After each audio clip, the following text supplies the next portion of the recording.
Welcome friends. Today I am going to clear another confusion that many people they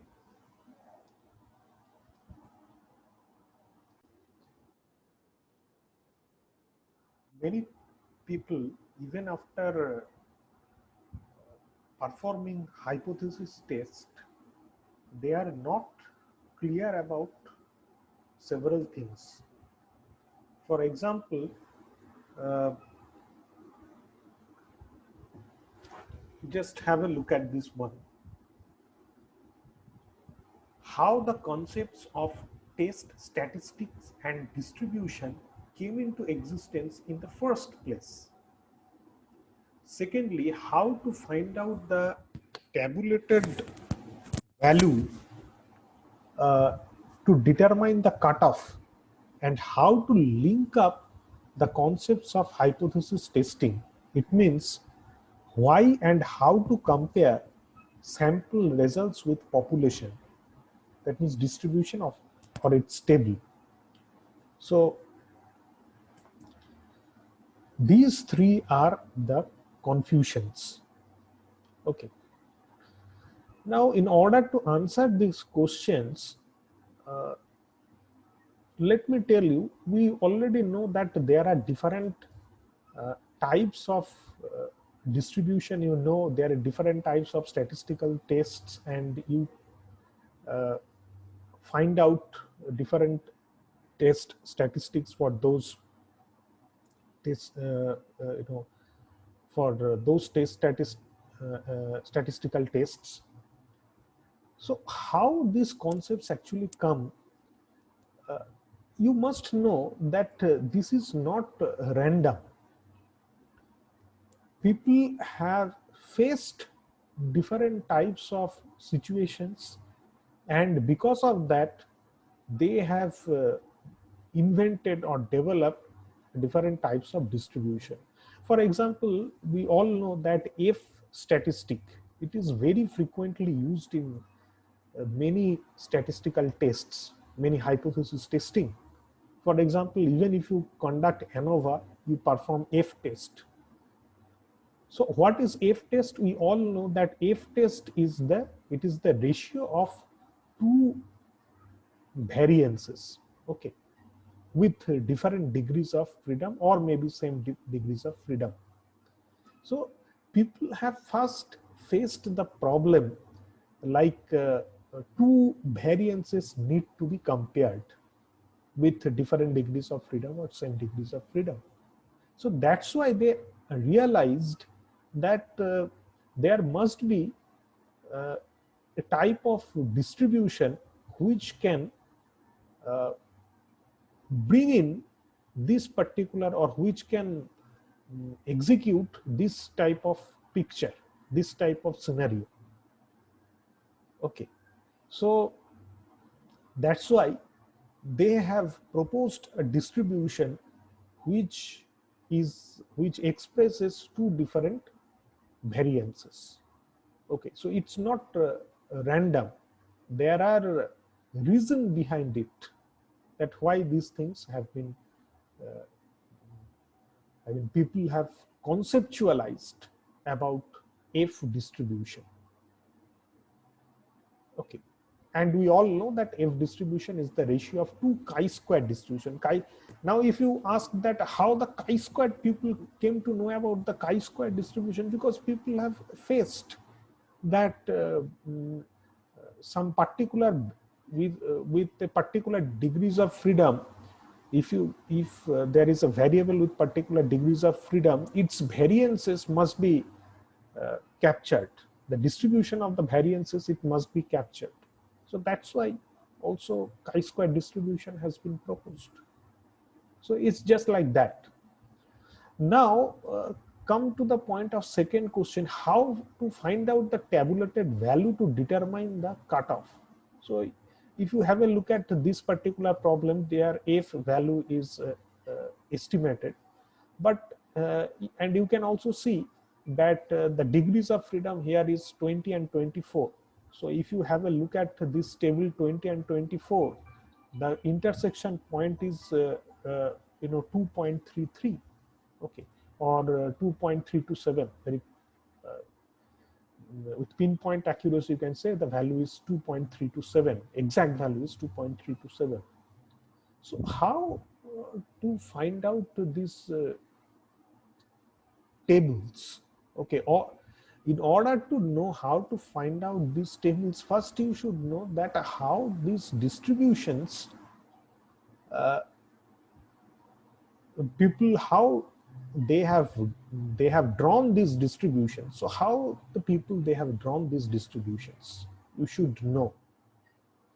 So the answer is, in order to draw any kind of distribution, you first know, you will have to find out the probability density function. You already know that, suppose this is a function. If this is F distribution and this is also probability density function, okay, so you already know that what is probability density function. So in probability density function, there will be some independent variables, okay, and based on those independent variables, and the function, you can calculate the probability density for for different types of independent variable values, okay. So for F distribution as well, the probability density function, first the statisticians, they have found out the probability density function for the F distribution provided or given the df1 degrees of freedom, 1 degrees of freedom 2, and also the x value, or the or which is also termed as f value. You can see that the function of d1, d2 and x means, here x means f, okay, here x means f. So if you, so for different, you can see that different types of curves are there. How these curves have been drawn? So if you plug in different d1 values and d2 values, and if you plug different x values, you will be automatically, you will be getting these types of, this sort of curves, okay. You put different, for D, you fix d1 and d2 values, and you place different x values or f values, automatically the curve will be generated, okay. So in this way, the F distribution, different types of H distributions can be drawn, okay. Now you you will be asking that how we can find out this value 2.327, okay. You can clearly understand that there are basically 4 parameters, okay, d1, d2, and the x value or the f value, and also here is alpha or alpha by 2 value. This is also the parameter, okay. So if the degrees of df1 is known and df2 is known and alpha by 2 is known, or alpha value is known, then also you can find out the value of the x or the f, okay. Because meticulously, if you look at this particular picture, see, this value will be, f value will be different for different degrees of freedom, okay. For example, if you change these degrees of freedom values, automatically this, the shape of the curve, it will also, it will be changed, and you will be getting a different f value. And alternatively, if you have, if you keep these degrees of freedom fixed, and if you change the alpha values, okay, so then also uh, uh, the, if you change the alpha values, which will be actually taken into account from the tail side, okay. So what will happen, the your f value will be will also get changed if you have a different alpha values or alpha by 2 values. The F value will get changed. Okay. So here just now look at the third question, how to link up the concepts of hypothesis testing. Okay, so here you are getting the F statistics as 1.256. So you should understand that here it is 0. 0 means there is no difference. Now as you move away from this value, as you move from, this is the case of null hypothesis. Now, as you move away from the null away from this particular line, what will happen? The more you will have the evidence of alternative hypothesis or research hypothesis, and the more weaker will be the evidence of the what we call null hypothesis. Okay, and this is actually the cutoff value, and this entire scenario, this is the, whenever you are representing this distribution, it is representing the case of population. Okay, it is representing the population, so naturally it is becoming your cutoff value for this case. And when you have the value f is greater than 1.256, then only you can reject your null hypothesis. But otherwise, you can see here it is not beyond this point, so you cannot reject your null hypothesis. So there is not enough evidence of the research hypothesis or the alternative hypothesis. So here actually what is telling that f value, cutoff value f is 2.327. What does it mean? It means that it is saying that if your degrees of freedom, one degrees of freedom is 20 and another degrees of freedom is 24, and your alpha value is equal to 0.05. Okay, so at population level, the variance should be the variance, ideally speaking, the variance should be 2.327. If you have these 2 degrees of freedom, the the variance at population level should be 2.327. This will be the ratio of the this should be the ratio of the variances with these particular degrees of freedom. Okay, but here you are getting the degrees of freedom is the ratio value or the f value you are getting as only 1.256. okay, so if you get the value f value greater than this, okay, for this particular alpha value or for this particular significance level, then you can conclude that at population level the difference between the variances exist, but otherwise at population level the differences between the variances, it doesn't exist. Whatever you are seeing, that is by chance or random.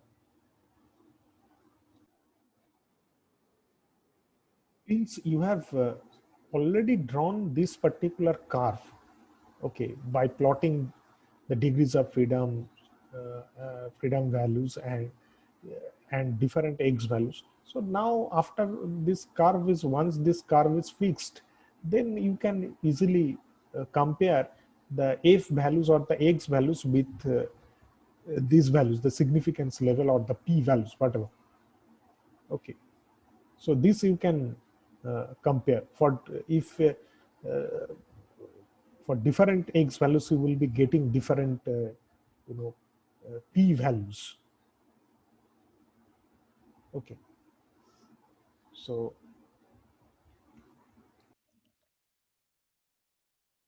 you can think this also like this way, that suppose you have got your p value, in this case it is 0.30. So you can see that it is not significant. Okay, 0.30. So if your p-value is 0.30, then you can also say that your confidence level, it will be only 70%. Okay, so it's not up to the mark or what you desire. Actually 95% confident, you are not about it. Okay, so you can also think in this way.